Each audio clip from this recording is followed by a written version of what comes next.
Still working on the supercharged 2004 Wrangler. Replaced cam position sensor, crank position sensor, throttle position sensor, cleaned the throttle body, the idle air control solenoid, checked powers and grounds, sent the ECU, PCM, whatever it is, off to wranglerfix.com. They couldn't find anything wrong with it. They did the skim elimination mod to it, so that is not part of the system anymore.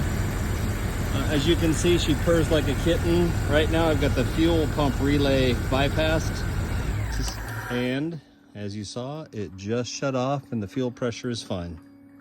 So unrelated to temperature, unrelated to fuel pressure, I am going crazy